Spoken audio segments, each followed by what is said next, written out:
Par contre, le poireau, ça vient de mon potager et j'ai eu à déshydrater, j'ai eu à s'aimer, récolter, transformer. Et voilà ça que j'ai devant moi. Et ces épices-là, je vais offrir à la personne comme ça. Imaginons quelqu'un, tu reçois une barquette comme ça, avec les produits sains, avec les produits naturels, avec les produits qui ont été réalisés par quelqu'un.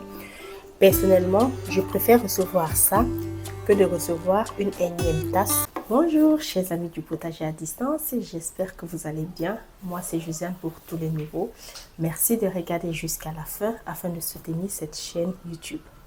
Aujourd'hui, j'aimerais faire un petit, comment je vais appeler ça, un petit feedback en fait de mon année 2024 parce que nous sommes déjà en fin d'année et en fait j'aimerais tout simplement te montrer tout ce que j'ai eu à déshydrater et te faire comprendre que il y a la possibilité d'utiliser ce qu'on a eu à faire pendant l'année pour faire des cadeaux tout simplement. Si par exemple tu as quelqu'un dans ta famille qui est un cuisinier et tu n'as pas les moyens pour pouvoir t'acheter des casseroles de très bonne qualité, pour moi c'est de l'inox. Pourquoi ne pas penser aux épices? Et ce sont surtout ici les épices faites maison. Rapidement je vais te montrer ce que j'ai de déshydraté dans ma cuisine. Déjà, je tiens à préciser, tout ne vient pas de mon potager, mais la plupart, oui. Il y a certaines épices qui viennent de mon potager. Il y a d'autres que j'ai eu à acheter avant de déshydrater. Il y en a que j'ai acheté directement mixés parce que là, je n'avais pas le choix. Comme par exemple le poivre blanc ou bien le poivre noir. Ça, je ne veux pas du tout produire ces épices-là parce que je n'ai pas besoin d'une grande quantité, tu vois. Donc ça, par exemple, j'achète directement mixé. Par contre, le poireau, ça vient de mon potager et j'ai eu à déshydrater, j'ai eu à s'aimer, récolter, transformer. Et voilà ça que j'ai devant moi. Et aussi, je peux avoir, par exemple, le poivron que tu vois là. Ce poivron-là, j'ai acheté le poivron au marché lors de la saison. J'ai acheté le poivron, j'ai déshydraté et j'ai fait de ça une poudre. Bon, je vais commencer d'abord par le gingembre que nous avons là. Je précise que le gingembre, j'ai sémé, non pas sémé, j'ai planté en fait un bout de gingembre. J'ai eu à récolter, mais ça ne m'a pas donné une grande quantité. J'ai eu juste une petite production. Donc je pense qu'il faut que je revoie ma façon de planter le gingembre. Bref, on en reparlera dans d'autres vidéos. Mais sinon, ça c'est le gingembre que j'ai eu à acheter au magasin. Certains, j'ai laissé en lamelles parce que ceux-ci vont me permettre de faire des infusions. Ça va me permettre de faire des infusions. J'ai le gingembre en poudre que voilà. J'ai aussi, enfin, j'ai plusieurs gingembres qui sont en lamelles et c'est déshydraté. Je vais avoir ici la sauge et le céleri. Ce sont les récoltes de cette année. J'ai le thym et le romarin ici. Pour le thym et le romarin, je t'assure, je n'arrive pas à produire une grande quantité. Mais l'année prochaine, c'est-à-dire en 2025, je vais me concentrer sur cette culture-là. J'en consomme beaucoup, surtout en hiver, parce que là, actuellement, j'ai un virus dans la maison. Il y a la toux, il y a le rhume, tu vois un peu. Et dans ce cas, c'est très bon, en fait, d'avoir le thym et le romarin pour faire des infusions. Tu rajoutes à ça le gingembre avec un peu de miel. Ça te fera une bonne infusion pour les maux d'hiver, tu vois. Donc, je verrai la culture du thym et du romarin l'année prochaine afin d'augmenter la production. Je vais avoir ici le poireau. Je n'ai pas encore mixé, mais vu que j'ai encore le poireau mixé, je trouve que ce n'est pas nécessaire de mixer ceci. J'ai là le céleri de 2023 que j'avais déshydraté au four. J'aime pas la couleur du tout. Je trouve que c'est très sombre par rapport à ce que j'ai l'habitude de faire. Mais bon, j'ai le céleri. Et je vais avoir ici, belle couleur, hein?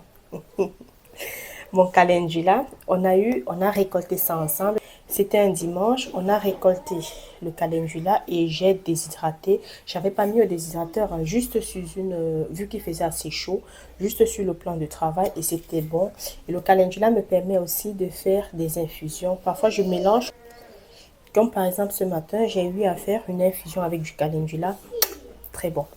Je vais avoir aussi, allez, je vais avoir là, ça c'est la verveine citronnelle. Oui, c'est la verveine citronnelle déshydratée. Et, ah mon Dieu, ça sent trop bon. Ça aussi, tu fais tes infusions avec, c'est vraiment délicieux. J'ai là le poireau. Attends, il faut que j'essaie de ranger au fur et à mesure. J'ai ici le poireau de mon potager. J'ai eu à semer le poireau. J'ai planté, j'ai récolté et j'ai transformé. C'est chaque fois que je dois cuisiner, peu importe ce que je cuisine, j'utilise ça.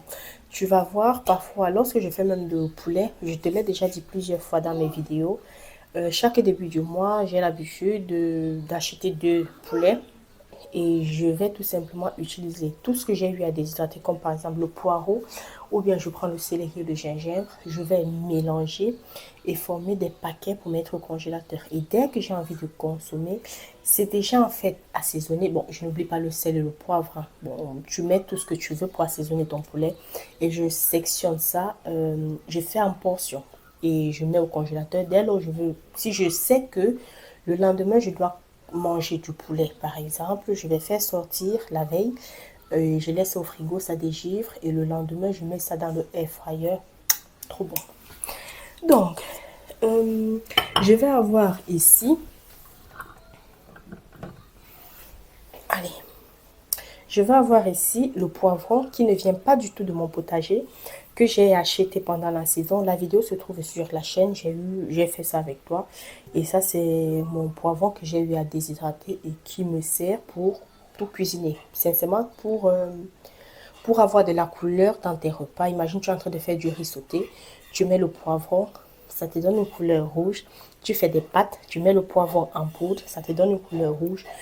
En dehors du poivron, je vais avoir ici le chou du potager. Ne me demande pas pourquoi j'ai fait le chou, hein. Je pense que je ne savais, comment je vais dire ça?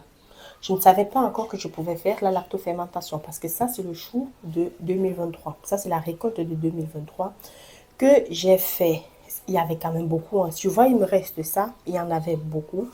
J'ai broyé, j'ai mis ça ici. Et comment est-ce que j'utilise ça? Généralement, c'est pour faire des crackers. Tu vois, je mets juste dans des crackers et je mets en petite quantité. Je n'ose pas cuisiner avec, mais je ne sais pas pourquoi. Peut-être il faudrait que j'essaye, mais je n'ose pas cuisiner avec. Pourtant, j'aimerais bien que ça finisse, hein, parce que j'en ai marre d'avoir ce chou-ci. Je préfère avoir le chou lactofermenté qui est très bon aussi pour la santé, vu qu'il y aura des probiotiques. Bref, il y aura tout ce qui est intéressant pour notre microbiote dans ce chou lactofermenté là. J'aimerais bien que ceci finisse. Et bien sûr, il n'est pas question de jeter, hein, parce que là, c'est pas, le but n'est pas de jeter. Ici, je vais avoir beaucoup plus les épices qui ne viennent pas du tout de mon potager et que je n'ai pas transformé du tout. En fait, cette barquette-ci, je vais t'expliquer pourquoi est-ce que je te montre ça, même si ça ne vient pas de mon potager. Par contre, j'ai là le gombo, que voilà. Ça ne vient pas de... J'ai acheté le gombo frais. Bon, pour ceux qui ne savent pas ce que c'est le gombo, c'est un légume qui, moi, on consomme ça en Afrique, hein. Je ne sais pas dans quel autre pays on consomme ça, mais sinon, ici en Europe, on a les semis de gombo en jardinerie. Donc, le gombo, c'est un légume qui est légèrement gluant, mais c'est trop bon. Bref, c'est quand même très bon.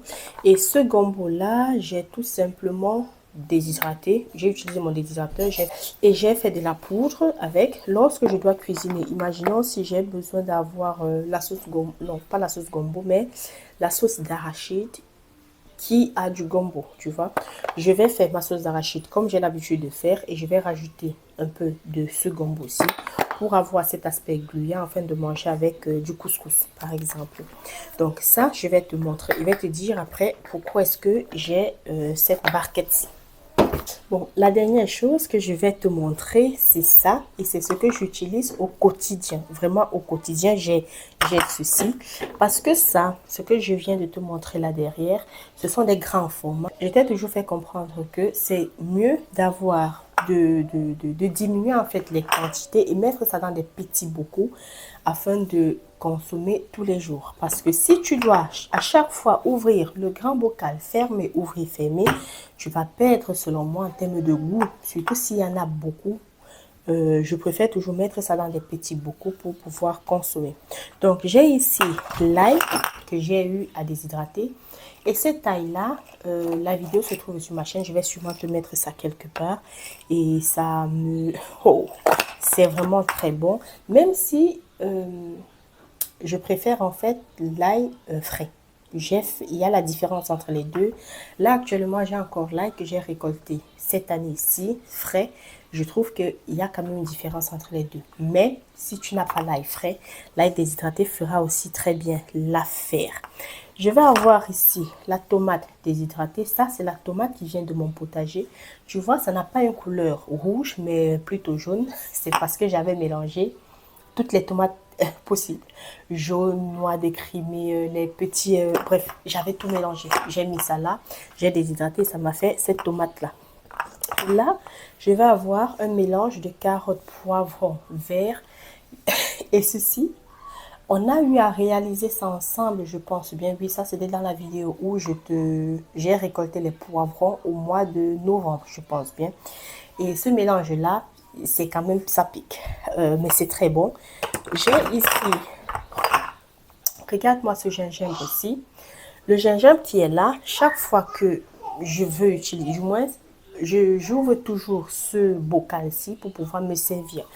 Et quand il n'y aura plus dans ce bocal, je vais retirer une quantité là-bas pour mettre ça dans ce bocal-ci afin de continuer à me servir. J'ai ici, j'ai écrit mélange du potager. Je ne sais pas ce qu'il y a à l'intérieur, mais ça reste toujours un mélange du potager. Bref, je pense qu'il peut y avoir le paprika du potager, j'en suis convaincue. Et oui, je vois les grains. Oui, il y a le paprika. Et quoi d'autre, je ne sais pas, mais c'est le mélange du potager. Donc, est-ce que je vais cuisiner ou quoi? Je prends juste un peu et je vais mélanger avec... J'ai le poivre noir. Ça ne vient pas de mon potager. Je n'ai même pas l'intention de faire le poivre noir au potager du tout. Je vais avoir ici, regarde-moi le poireau. Ça, c'est le poireau. Tu vois ici, là, ce sont des grandes quantités. Par contre, là, ce sont des petites quantités où je me sers tous les jours. Et aussi, le paprika, que voilà, toujours dans mes bocaux, où je m'en sers tous les jours. Le gingembre, je ne sais pas si je t'ai montré. Ah oui, je pense que oui. Et le persil, betterave et poivron. Donc, j'ai là-dedans persil, betterave et poivron. Je pense que ce sont les poivrons verts que j'ai mis dans ce bocal-là. Et ça me permet d'avoir des épices. Je vais avoir ici, bon, ça ce sont des épices mélangées, mais ça ne vient pas de mon potager, ça ne sert à rien que j'en parle. Et la dernière chose que je vais te montrer, c'est la poudre de crevettes. Cette poudre de crevettes-là, pour ceux qui aiment manger les bouillons avec des crevettes, non, pas bouillon avec des crevettes, mais les bouillons, les cubes de crevettes, je crois que c'est ça, Magie crevette, en fait, bref. Quand j'étais au Cameroun, on parlait de Magie crevette, donc... je me demande si c'est encore nécessaire en 2025 de continuer à manger ces magiques crevettes-là. Et la réponse pour moi, c'est non, ce n'est plus nécessaire. Et comment est-ce que tu vas faire pour avoir le magique crevette? Tu vois tout ce que j'ai là, ce sont des épices. Tu prends une petite quantité de chacun, ça te fait déjà des légumes. Enfin, oui, ça te fait déjà des légumes qui vont assaisonner ton repas. Tu rajoutes à ça, ça. En fait, c'est la poudre. J'ai eu à acheter les crevettes au Cameroun, bien sûr. J'avais acheté une grande quantité de crevettes. Je suis venue avec. C'était déjà déshydraté. Donc, chaque fois que ce bocal est vide, dès qu'il est vide, ce bocal-ci, et dès qu'il est vide, je vais mixer en grande quantité et je vais mettre ça dans ce bocal-ci. Et je vais me servir tout simplement là-dedans. Et tu vois, je vais prendre les épices qui sont là, je rajoute ma poudre de crevettes. J'aurais fait moi-même mon Magie crevette. Son nom ne sera pas Magie crevette parce qu'il n'y aura pas d'aspartame, machin truc. Il n'y a pas ça dedans. C'est naturel, c'est très bon et du moins ça rehausse le goût de tes aliments. Bon, alors maintenant, pourquoi est-ce que j'ai tenu à te montrer ça? Il y a des gens qui aiment cuisiner et ces personnes-là, parfois, tu ne sais pas quoi leur offrir. Je te propose alors d'utiliser une boîte comme celle-ci. Tu vois, j'ai là 9 bocaux. D'utiliser ça pour pouvoir leur faire un cadeau. Moi, personnellement, ce que je ferais, c'est que déjà, je vais mettre le nom de ce que j'ai. Par exemple, je vais mettre le poireau ou bien je vais mettre poivron, sauge, ail. Bref, je mets le nom des épices que j'ai eu à transformer moi pendant l'année. Et ces épices-là, je vais offrir à la personne comme ça. Imaginons quelqu'un, tu reçois une barquette comme ça, avec les produits sains, avec des produits naturels, avec des produits qui ont été réalisés par quelqu'un. Personnellement, je préfère recevoir ça que de recevoir une énième tasse, tu vois. Moi, je préfère parce que ce sera sûrement quelque chose de meilleur par rapport à ce que j'achète en magasin. Et où est-ce que j'ai eu ces bocaux-ci? En fait, ce sont des pots de yaourt. J'avais acheté ça chez Lidl, mais il y avait un couvercle en aluminium, je pense bien. Et sur Internet, j'ai acheté ces couvercles-ci. Je les ai achetés sur Internet. Ça ne coûte rien du tout et ça ferme très très très bien le bocal. À la base, ces pots-ci me permettent de faire le yaourt. Oui, ça me permet de faire le yaourt, mais parce que j'en ai une très grande quantité, certains me permettent plutôt de faire des épices comme ça et de laisser ça dans ma cuisine. Donc, lorsque je veux me servir, je me sers directement et puis c'est bon. D'autres vont se demander pourquoi est-ce que je retourne tous mes bocaux, pourquoi est-ce que je les retourne comme ça? Parce que j'ai remarqué que si j'écris sur le couvercle blanc avec le marqueur que j'ai, le marqueur, si j'écris sur le couvercle blanc, ça ne partira plus jamais. Ça reste figé. Et parfois, imaginons ici c'est du curry, imaginons je n'ai plus envie de manger du curry. Par exemple, j'ai plus envie de manger du curry. J'aimerais bien mettre quelque chose d'autre dans ce pot. Il faut bien que j'enlève le mot curry et que je mette le nom de la nouvelle chose que je vais mettre dans le pot. Et donc, en écrivant sur le verre directement, c'est plus facile. Mais avant, je les mettais comme ça et j'écrivais au-dessus là du verre, j'écrivais là. Mais le problème, c'est que à chaque fois, il fallait soulever, lire, remettre, soulever, lire, remettre et ça te fait perdre du temps. Du moins, pour moi, je trouve que c'est pas pratique. Donc, en ayant ça comme ça, directement, je vois le nom, je vois curry, rondelle, gombo, poivre blanc, mesep, gombo, bref. Tu vois, en mettant comme ça, j'ai le pépé, curcuma, j'ai les épices d'une contrée. Bref, ce sont les épices qui viennent surtout du Cameroun. Certaines épices viennent du Cameroun, donc c'est normal que tu ne comprennes pas ce que je suis en train de dire si tu n'es pas camerounais. Donc, quand je mets ça comme ça, directement, je vois exactement de quoi il est question. Et si j'ai besoin du poireau, allez hop, je regarde poireau. Je prends directement, je me sers et puis je remets. J'ai besoin de quoi? De l'ail. Je vois directement l'ail. Je prends, j'utilise et après je remets toujours comme ça. Donc mes épices sont toujours rangées comme ça pour une certaine facilité. Alors, on aura fait le tour et n'hésite pas à me dire en commentaire ce que toi tu as eu à déshydrater cette année-ci et est-ce que tu aimerais recevoir un cadeau de Noël comme ça? Est-ce que ça t'intéresserait de recevoir ça comme cadeau à Noël? Moi, personnellement, ça m'intéresse grave de recevoir ça ou bien manger. Je préfère ça que une énième tasse, tu vois, ou bien une énième casserole, tu vois. Je préfère ça. Dis-moi un peu si la vidéo t'a intéressé. Si c'est le cas, n'hésite pas à t'abonner, à partager, à me soutenir. Merci d'être resté jusqu'à la fin. On se dit au revoir dans une prochaine vidéo. Merci et au revoir.